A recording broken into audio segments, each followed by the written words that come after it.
There's no turning back here in the danger zone. You've got to manually delete that text from that dude's cell phone. Nobody's really done a show like this where there's this much music. I mean, we did almost 50 songs. I learned a lot from Rachel and from Jack. Those guys are both unwilling to let the listener get ahead of the joke of a song. So it's just at the point where you feel like, I've got this joke, they switch it up and maybe throw in a whole different angle on it. Textastrophe, that's the meme, don't you agree? All due respect, textmergency is the better term, Miss C.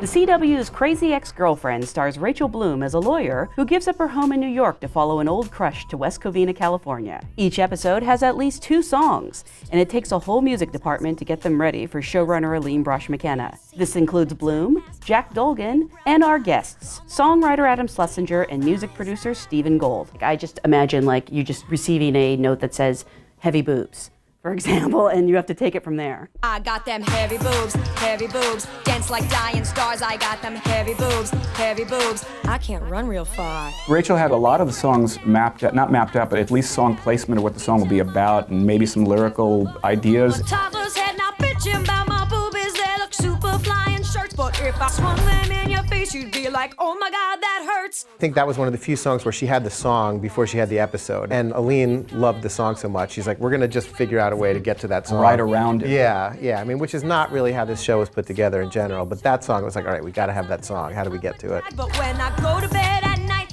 it's like opening a Mary Poppins bag. Hey, candy is heavy! Are you often told like the kind of style or genre? I mean, that's something that we all land on mutually as well, the genre. The general sort of cliche is that Rachel always pitches a Broadway reference, and I always pitch a rock or a pop reference, you know, because those are the worlds we come from, and then we sort of take turns and we meet in the middle. There's a song called Getting By. I don't know how, I don't know why, but I like ladies and I like guys. Her original idea for that was more of a Broadway kind of thing, and I said, I don't know, for me, I kind of want to do this like 80s rock, like Huey Lewis, just because I like the contrast of what the lyric is and that musical style, and also it seems like that's music that Daryl would like. He just thinks that's cool. So if you ask me how I'm doing, I'm feeling peppy, sprightly, spry, I'm getting by. So how do you know when you have it, the final song?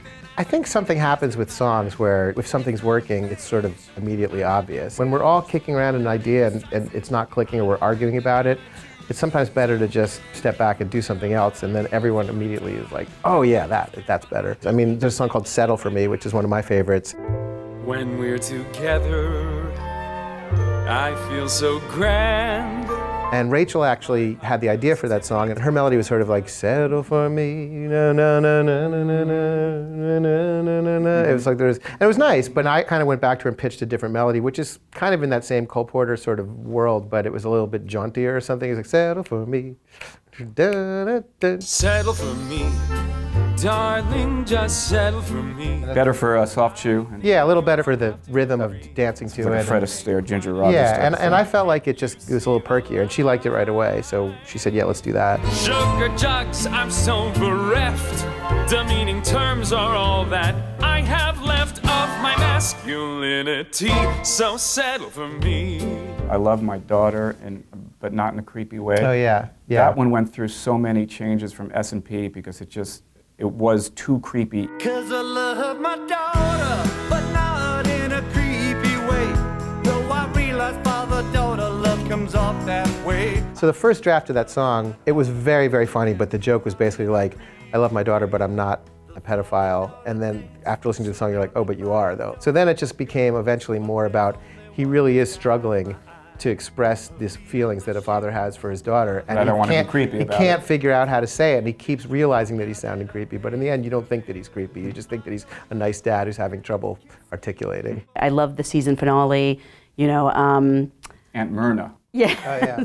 got her big number. In one indescribable instant, the whole world falls away. We had this idea that it would be this this big Disney-esque kind of ballad, and just the idea that the character actually sang this song on Star Search in 1984. And I wanted to be almost just real enough that you weren't sure if it was a real song from a real Disney movie or if it was pretend. 'Cause in that one indescribable, magical, mystical, endless, incredible, barely believable, truly unlikely. One of the things that's great about this show is that there's these incredible performers on it, and you want to give them a chance to do what they can do. It's for real of all instant. The only words you'll need are I love you. So season 2 is going to be Crazy Girlfriend now, and then season 3 is going to be Crazy Wife, and then season 4 is Crazy, Crazy Ex-Wife. ex-wife, that's what I'm waiting for. That's actually a brilliant idea. Please share this video, click like, and tell us what you think in the comments. We love making these Artisans videos, and that's how you can help us keep on making them. To see more on songwriting, click on the box on the left to see Diane Warren talk about writing Till It Happens to You with Lady Gaga. Click on the box on the right to see Greg Alexander on the Oscar-nominated songs for Begin Again. To never miss an Artisans video, click on the subscribe button. That will sign you up for the Variety channel. There's a new Artisans video every week, so come back soon. Thanks for watching.